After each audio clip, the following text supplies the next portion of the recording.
আসসালামু আলাইকুম। শুরু করছি আমি পদ্মজা উপন্যাসের নবম পর্ব দিয়ে।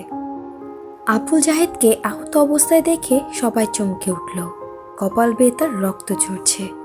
একজন দৌড়ে গেল বাড়ির ভেতর ফার্স্ট এইড বক্স আনতে। লিখন কিছু সময়ের জন্য থমকালো। আবুল জাহেদের কপাল ব্যান্ডেজ করার পর তাকে একটা চেয়ারে বসতে দেওয়া হলো। হেমলতা লাঠিতে এক হাতের ভর দিয়ে স্বাভাবিকভাবে দাঁড়িয়ে আছেন। লিখন প্রশ্ন করল, কি হয়েছিল? আপনি ওনাকে আঘাত করলেন কেন? হেমলতা বললেন, এই অসভ্য লোক আজ 4 দিন ধরে মাঝরাতে এখানে ঘুরঘুর করে। তার উদ্দেশ্য খারাপ। লিখন আর চোখে পদ্মজাকে দেখল। এরপর আবুল জাহেদের প্রশ্ন করল, উনি যা বলছেন সত্যি? আবুল জাহেদ গমগম করে উঠল, আমি আজই প্রথম এখানে এসেছি। ঘুম আসছে না, তাই হাঁটতে হাঁটতে এদিকে চলে এসেছি। হুট করেই উনি আক্রমণ করে বসলেন। হেমলতা প্রতিবাদ করেন দৃঢ় স্বরে, মিথ্যে বলবেন না একদম। আবুল জাহেদ কিছুতেই তার উদ্দেশ্য স্বীকার করল না। তর্কে তর্কে ভোরের আলো ফুটল। হেমলতা কঠিন করে জানিয়ে দিয়েছেন আজই এই বাড়ি ছাড়তে হবে। হেমলতার সিদ্ধান্ত শুনে দলটির মধ্যে আতঙ্ক ছড়িয়ে পড়ল। তীরে এসে নৌকা ডুবতে কিভাবে দেওয়া যায়? সিনেমার শেষ অংশটুকু বাকি, শর্ত অনুযায়ী আরও 10 দিন আছে। দলের একজন বয়স্ক অভিনেতা এই সিদ্ধান্তের প্রতিবাদ করলে হেমলতা জবাব দিলেন, আমার 3টা মেয়ের নিরাপত্তা দিতে পারবেন? একটা পুরুষ মানুষ রাতের আধারে যুবতী মেয়েদের ঘরের পাশ দিয়ে ঘুরঘুর করবে কেন? কিসের ভিত্তিতে? হেমলতা সবাইকে এড়িয়ে লাহারি ঘরে ঢুকেন। এদের সাথে তর্ক করে শুধু সময় নষ্ট হবে। আবুল জাহেদের ধূর্ত চাহনি তার নজরে এসেছে বারংবার। প্রথম রাতে পায়ের আওয়াজ শুনে চিনতে পারেননি। এর পরদিন সন্দেহ তালিকায় থাকা 4-5 জনকে অনুসরণ করে তিনি নিশ্চিত হন রাতে কে লাহারি ঘরের পাশে হেঁটেছিল। লাহারি ঘরের ডান পাশে তুষের স্তূপ, পলিথিন কাগজ দিয়ে ঢাকা। অসাবধানতা বশে আবুল জাহেদের কাদা মাখা জুতা তুষের স্তূপে পড়ে, ফলে জুতার তুষ লেগে যায়। এর পরদিন হেমলতা বাড়ির বারান্দায় জুতা জোড়া দেখতে পান। তুষ বাড়ির আর কোথাও নেই। তিনি ব্যস্ত হয়ে তুষের স্তূপের কাছে এসে দেখেন একজোড়া জুতার ছাপ। সেই জুতা যখন আবুল জাহেদ পরেন, তিনি পুরোপুরিভাবে নিশ্চিত হন। শুটিং দলটার মধ্যে একটা হাহাকার লেগে গেল। বেশ কিছুক্ষণ ধরেই নিজেদের মধ্যে আলোচনা চলল। এরপর সবাই মোর্শেদকে ধরল। বিনিময়ে তারা আরও টাকা দিতে রাজি। হেমলতার ধমকের ভয়ে তখন চুপ হয়ে গেল। টাকার কথা শুনে মোর্শেদের চোখ দুটি জলজল করে উঠল। ঘরে এসে হেমলতার সাথে ধুমধুমার ঝগড়া লাগিয়ে দিলেন। হেমলতা কিছুতেই রাজি হননি। সেসব তিনি নিজের সিদ্ধান্তে অনড় থাকতে পারলেন না। দলের কিছু ভালো মানুষের অনুরোধ ফেলতে গিয়ে তিনি অস্বস্তি বোধ করছিলেন। 10 দিনের বদলে 5 দিনের সময় দেন। হেমলতা স্বস্তিতে নিঃশ্বাস ফেলেন। ভাগ্যিস কোনো ঘটনা ঘটার আগে ব্যাপারটা খোলসা হয়েছে। বেশ গরম পড়েছে আজ। মুন্নাকে পাশে নিয়ে পদ্মজা পার্টিতে বসে আছে। মনোযোগ দিয়ে মুন্নাকে শিখাচ্ছে কাকে কি ডাকতে হবে। আমায় ডাকবি বড় আপা, পূর্ণাকে ছোট আপা, আর প্রেমা তো তোর সমান, তাই প্রেমা ডাকবি। দুজন মিলেমিশে থাকবি, বুঝেছিস? হ, বুঝছি। আম্মাকে তুই আম্মা ডাকবি। আমাদের আম্মা আব্বা আজ থেকে তোরও আম্মা আব্বা, বুঝছিস? মুন্না বিজ্ঞ স্বরে বলল, হ, বুঝছি। হেমলতা রান্না রেখে উঠে আসেন। মুন্নাকে বলেন, শুদ্ধ ভাষায় কথা বলবি, তোর পদ্ম আপা যেভাবে বলে। কই মনে? পদ্মজা বলল, কইয়া মনে না। বল, আচ্ছা বলবো। মুন্না বাধ্যের মধ্যে হেসে বলে, আচ্ছা বলবো। হেমলতা হেসে চলে যান। পূর্ণা রুম থেকে মুন্নাকে ডাকলো, মুন্না রে। হ সুরু আফা। পদ্মজা মুন্নার গালে আলতো করে থাপ্পড় দিয়ে বলল, বল, জি ছোট আপা। মুন্না পদ্মজার মতো করে বলল, জি ছোট আপা। পদ্মজা হাসল। পূর্ণা মৃদু হেসে বলল, তোর নাম পাল্টাতে হবে। আমি তোর নতুন নাম রেখেছি। ক্যারে, নাম পাল্টাইতাম ক্যারে? পদ্মজা কিছু বলার আগে মুন্না প্রশ্ন করলো, আইসা এই কথাটা কেমনে কইতাম? পদ্মজা হেসে কপাল চাপড়ে, এই ছেলে তো আঞ্চলিক ভাষায় বুঁদ হয়ে আছে। পূর্ণা বলল, তুই এখন আমাদের ভাই, আমাদের নামের সাথে মিলে তোর নাম রাখা উচিত, কি উচিত না? মুন্না দাঁত কিলিয়ে হেসে সায় দিয়ে বলল, হ। এর জন্যই তোর নাম পাল্টাতে হবে। আজ থেকে তোর নাম প্রান্ত মোড়ল। সবাইকে বলবি এটা, মনে থাকবে? হ, মনে রাখাম। বল, আচ্ছা মনে রাখবো। আচ্ছা মনে রাখবো। দুপুর গড়াতেই হাজিরা আসলো, সাথে নিয়ে এসেছে বানোয়াট গল্প আর বিলাপ। ইশারা ইঙ্গিতে সে লাউ চাইছে। মুর্শিদ গতকাল সব লাউ বাজারে তুলেছেন। গাছে আর একটা ছিল, ঘরে চিংড়ি মাছ আছে। প্রান্ত লাউ দিয়ে চিংড়ি মাছ খাবে বলে ইচ্ছা প্রকাশ করেছে। হেমলতা হাসি মুখে শেষ লাউটা নিয়ে এসেছেন। এখন আবার হাজিরাও চায়। কেউ কিছু চাইলে হাতে থাকা সত্ত্বেও হেমলতা ফিরিয়ে দেননি, আজও দিলেন না। তিনি হাজিরাকে হাসি মুখে লাউ দিলেন। হাজিরা সন্তুষ্টি প্রকাশ করে চলে গেল। পদ্মজা মায়ের দিকে অসহায় চোখে তাকায়। প্রান্ত এই বাড়িতে এসে প্রথম যা চাইল তাই পেল না। মনের উপর নেতিবাচক প্রভাব পড়বে না তো? হেমলতা পদ্মজার দৃষ্টি বুঝেও কিছু বললেন না। প্রান্তকে ডেকে বসালেন। ছেলেটাকে দেখতে বেশ লাগছে। দুপুরে তিনি গোসল করিয়েছেন। মনে হয়েছে কোনো ময়লার স্তূপ পরিষ্কার করা হচ্ছে। জন্মদাতার মৃত্যু প্রান্তের ওপর বিন্দুমাত্র প্রভাব ফেলল না, এই জন্য কেউ অবাক হয়নি। বাপ ছেলে শুধু রাতেই একসাথে থাকা হতো। অনেক রাত প্রান্ত একা থেকেছে। এইটুকু ছেলে কত রাত ভয় নিয়ে কাটিয়েছে। হেমলতা আদরে কণ্ঠে বললেন, একটা গল্প শোনাই, শুনবি? শোনাও। পদ্মজা প্রান্তের ভাষায় ভুল ধরিয়ে দিয়ে বলল, শোনাও না, বল, শোনাও আম্মা। প্রান্ত মাথা কাত করে এরপর হেমলতাকে বলল, শোনাও আম্মা।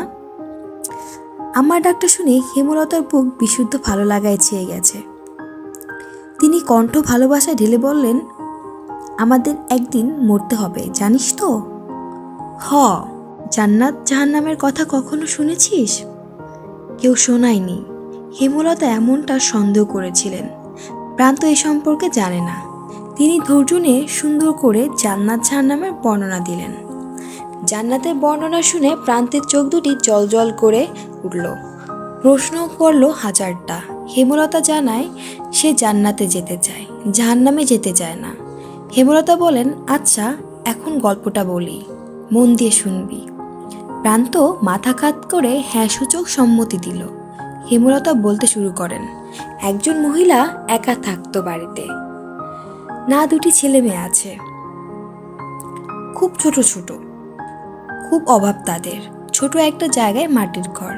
ঘরের সামনে শখ করে একটা লাউ চারা লাগায়। লাউ গাছ বড় হয়, লাউ পাতা হয় অনেক। এই লাউ পাতা দিয়ে দিন চলে তার। কখনো সিদ্ধ করে খায়, নুন মরিচ পেলে শাক বেঁধে খায়। তো একদিন একজন ভিক্ষুক মহিলা আসলো। ভিক্ষুক মহিলাটি খায় না 2 দিন ধরে। লাউ গাছের লাউ পাতা দেখে খেতে ইচ্ছে করে। লাউ গাছের মালিক যে মহিলাটি, তাকে ভিক্ষুক বলে লাউ পাতা দিতে, রেঁধে খাবে। খুব অনুনয় করে বলে। মহিলাটির মায়া হয়। ভিক্ষুক মহিলাটিকে কথা শোনাতে শোনাতে কয়েকটা লাউ পাতা ছিঁড়ে দেয়। তার কয়দিন পর লাউ গাছের মালিক যিনি, তিনি মারা গেলেন। গ্রামবাসী সহ মসজিদের ইমাম মিলে দাফন করেন। বুঝছিস তো প্রান্ত? হ। প্রান্ত মনোযোগ দিয়ে শুনছে। সে খুবই মনোযোগী শ্রোতা। হেমলতা বাকিটা শুরু করলেন। গ্রামের ইমাম একদিন স্বপ্ন দেখেন যে মহিলাটিকে তিনি দাফন করেছেন তার চারপাশে আগুন দাও দাও করে জ্বলছে, কিন্তু তার গায়ে আজ অব্দি লাগছে না। মহিলাটিকে ঘিরে রয়েছে লাউ পাতা, যার কারণে আগুন যেতে পারছে না। এই যে তিনি একজন ভিক্ষুককে নিজের একবেলা খাবারের লাউ পাতা দান করেছিলেন, সেই লাউ পাতা তাকে কবরের শাস্তি থেকে বাঁচাচ্ছে। জাহান্নাম থেকে বাঁচতে আমাদের অনেক ইবাদত করা উচিত।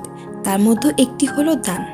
সামর্থ্য অনুযায়ী দান করা উচিত, কাউকে ফিরিয়ে দেওয়া উচিত না। বোঝা গেছে? হ, বুঝছি। আমি দান করাম। করবি। অনেক বড় হবি জীবনে, আর অনেক দান খয়রাত করবি। আচ্ছা প্রান্ত, এখন যদি কোনো অভাবী এসে বলে তোর লাউটা দিতে, তুই কি করবি? প্রান্ত গভীর হয়ে ভাবে, এরপর বলল, দিয়া দিয়াম। একটু আগে একজন মহিলা এসেছিল না, দেখেছিস তো? হ, দেখছি। সে খুব গরিব, বাড়িতে বাচ্চা আছে ছোট। এসে বলল লাউ দিতে, তাই তোর লাউটা দিয়ে দিয়েছি। এর জন্য কি এখন তোর মন খারাপ হবে? লাউটা তুমি দিছো, তাহলে তোমারে আগুন থেকে বাঁচাইবো। লাউটা আমি দিলেও তোর জন্য ছিল, তুই এখন খুশি মনে মেনে নিলে লাউটা তোকে আগুন থেকে বাঁচাবে। হেমলতার কথায় প্রান্ত খুব খুশি হয়। পরপরই মুখ গম্ভীর করে প্রশ্ন করলো, একটা লাউ কেমনে বাঁচাইব আমারে? প্রান্তর নিষ্পাপ কণ্ঠে প্রশ্নটা শুনতে হেমলতা, পদ্মজা, পূর্ণা হেসে উঠল। পদ্মজা বলল, কয়েকটা পাতা অনেকগুলো হয়ে মহিলাটিকে বাঁচিয়েছিল, তেমন একটা লাউ অনেকগুলো হয়ে তোকে বাঁচাবে। প্রান্ত একটার পর একটা প্রশ্ন করেই যাচ্ছে। হেমলতা হেসে হেসে তার উত্তর দিচ্ছেন। পদ্মজা হুট করেই প্রান্তের থেকে চোখ সরিয়ে হেমলতার উপর পড়ে। মা হাসলে সন্তানদের বুকে যে আনন্দের ঢেউ ওঠে কি জানেন? পদ্মজার আদর্শ তার মা, সে তার মায়ের মতো হতে চায়। 5 দিন শেষ। শুটিং দলের মধ্যে খুব ব্যস্ততা, সবকিছু গোছানো হচ্ছে। 5 দিনে তাড়াহুড়ো করে শুটিং শেষ করা হয়েছে। লিখন উঠানের চেয়ার নিয়ে বসে আছে। চিত্রা এসে তার পাশে বসলো। কাশির মতো শব্দ করলো লিখনের মনোযোগ পেতে। লিখন তাকালো, ম্লান মুখে প্রশ্ন করলো, সব গোছানো শেষ? শেষ। তুমি তো কিছুই গুছাওনি। বিকেলে রওনা দেব। আমার আর কি আছে গুছানোর? দুপুরেই শেষ করে ফেলবো। মন খারাপ? লিখন কিছু বলল না। লাহারি ঘরের দিকে তাকালো। দৃষ্টিতে শূন্যতা, কিছু ফেলে যাওয়ার বেদনা। বুকের বাঁ পাশে চিনচিন করে ব্যথা। চিত্রা হাত ঘড়ি পড়তে পড়তে বলল, ছোট বোনের সমান বলে ঠোঁট বাঁকিয়েছিলে, এখন তার প্রেমে পড়লে? লিখন কিছু বলল না, দীর্ঘ নিঃশ্বাস ছাড়ল। চিত্রা বলল, পদ্মজা কিন্তু অনেক বড়ই। আগামী মাসে ওর 17 হবে শুনেছি। এই গ্রামে 17 বছর বয়সী অবিবাহিত মেয়ে হাতে গোনা কয়টা? পদ্মজা শ্রেণীর বেশিরভাগ মেয়ে বিবাহিত, আর খুব কম মেয়ে পড়ে। চিত্রার কথা অগ্রাহ্য করে লেখন বলল, তোমার বিয়েটা কবে হচ্ছে? বছরের শেষ দিকে, সব ঠিকঠাক থাকলে আর ভগবান চাইলে। কিছুক্ষণের মতো সবাই ঢাকা রওনা দেবে। হেমলতা, মোর্শেদ বিদায় দিতে এসেছেন। দলটার 3-4 জনের চরিত্রে সমস্যা থাকলেও বাকিরা খুব ভালো। হেমলতার সাথে মিশেছে খুব। নিজের বাড়ি মনে করে থেকেছে, বাড়ির দেখাশোনা করেছে। লিখন হেমলতার আড়ালে একটি সাহসিকতার কাজ করে ফেলল। ব্যস্ত পায়ে লাহারি ঘরে আসলো। বারান্দায় বসেছিল পদ্মজা। লিখনকে দেখে ভয়ে তার বুক কেঁপে উঠল। পদ্মজাকে কিছু বলতে দিল না লিখন। সে দ্রুত বারান্দায় উঠে পদ্মজার হাতে একটা চিঠি গুজে দিয়ে জায়গা ত্যাগ করলো। পদ্মজা অনবরত কাঁপতে থাকে। পূর্ণা চৌকি থেকে ব্যাপারটা খেয়াল করেছে। সে হতভম্ব, ধীর পায়ে হেঁটে আসে। পদ্মজার সারা শরীর বেয়ে ঘাম ছুটছে। হিতাহিত জ্ঞান শূন্য হয়ে পড়ে। হাত থেকে চিঠি পড়ে যায়। পূর্ণা কুড়িয়ে নিল। পদ্মজার গলা শুকিয়ে কাঠ। হেমলতা এসে দেখেন পদ্মজা হাঁটুতে থুতনি ঠেকিয়ে বসে আছে। কেমন দেখাচ্ছে যেন। তিনি উদ্বিগ্ন হয়ে প্রশ্ন করলেন, পদ্ম, শরীর খারাপ? মায়ের কণ্ঠ শুনে পদ্মজা ভয় পেল। বাতাসে অস্বস্তি, নিঃশ্বাসে অস্বস্তি। চোখ দুটি স্থির রাখা যাচ্ছে না, নিঃশ্বাস এলোমেলো। পূর্ণা পরিস্থিতি সামলাতে বলল, আম্মা, আপার মাথা ব্যথা। হুট করে এমন মাথা ব্যথা উঠল কেন? পদ্মরে খুব ব্যথা? পদ্মজা অসহায় চোখে পূর্ণার দিকে তাকালো। আকস্মিক ঘটনায় সে ভেঙে পড়েছে। ডান হাত অনবরত কাঁপছে। হেমলতা তীক্ষ্ণ চোখে দুটি মেয়েকে দেখেন। কঠিন স্বরে প্রশ্ন করেন, কি লুকোচ্ছিস দুজন? কেউ এসেছিল? মায়ের প্রশ্নে পদ্মজার চেয়ে বেশি পূর্ণা ভয় পেল। হাতের চিঠিটা আরো শক্ত করে চেপে ধরল। কি লেখা আছে না পড়ে এই চিঠিটা হাতছাড়া করবে না সে।